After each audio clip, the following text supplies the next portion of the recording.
नमस्कार शेतकरी बंधूंनो, मी बापू बिडकर आणि मराठी दरबार या आपल्या यूट्यूब चॅनलमध्ये आपले मनापासून स्वागत आहे।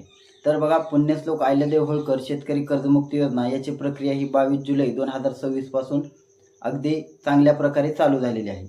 आता याच्यामध्ये जी काही पहिली लिस्ट आली त्याच्यामध्ये बऱ्याच जे काही लाभार्थी असतील त्यांना आधार ऑथेंटिफिकेशन करताना म्हणजे त्यांचं बायोमेट्रिक करताना मोठ्या अडचणी येत होत्या। यावर एक प्रकारे तसेच मयत असतील त्यांच्यासाठी सुद्धा मोठे प्रॉब्लेम येत होते। परंतु ज्यांचं बायोमेट्रिक होत नाही, ज्यांचं जे काही वयस्कर लोक असतात त्यांचं बोटांचे ठसे व्यवस्थित न उमटल्यामुळे त्या ठिकाणी ते केवायसी पूर्ण करू शकत नाहीत।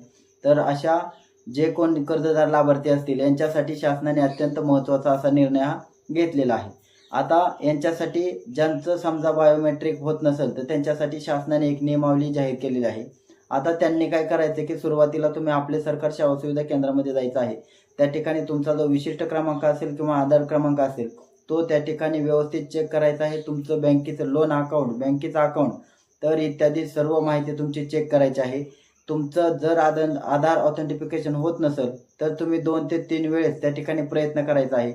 आणि ज्या वेळेस तुमचं आधार ऑथेंटिफिकेशन होत नसेल त्यावेळेस जे कोण आपले सरकार केंद्र चालक असतील त्यांनी प्रमाणीकरण होत नाही असं जो काही ऑप्शन आहे त्याच्यावरती क्लिक करायचं आहे। आणि त्याच्यावरती क्लिक केल्यानंतर त्यांनी स्वतःनी त्या ठिकाणी त्यांच्या अंगठ्याने त्यांचं प्रमाणीकरण पूर्ण करायचं आहे की म्हणजे त्यांची जी काही तक्रार आहे ती तहसील कार्यालयाकडे जाईल।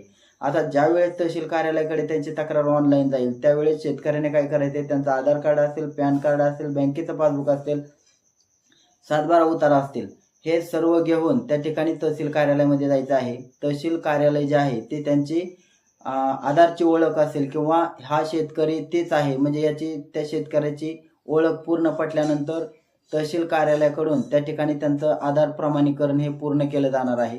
आणि ते आधार प्रमाणीकरण पूर्ण केल्यानंतर नियमाप्रमाणे जे काही प्रोसेस आहे त्यांच्या कर्ज खात्यामध्ये ते पैसे हे आधार प्रमाणीकरण पूर्ण केल्यानंतर पडणार आहे। त्याच्यामुळे हा महत्त्वाचा असा प्रश्न होता की बऱ्याच वयस्कर शेतकरी होते, त्यांचं आधार ऑथेंटिफिकेशन करण्याला मोठ्या अडचणी येत होत्या आणि त्याचे तक्रार मोठ्या प्रमाणामध्ये तक्रारी प्राप्त होत होत्या। आणि त्या तक्रारींची दखल घेऊन सहकार विभागाने हा एक महत्त्वाचा असा निर्णय हा त्यांच्यासाठी घेतलेला आहे। धन्यवाद।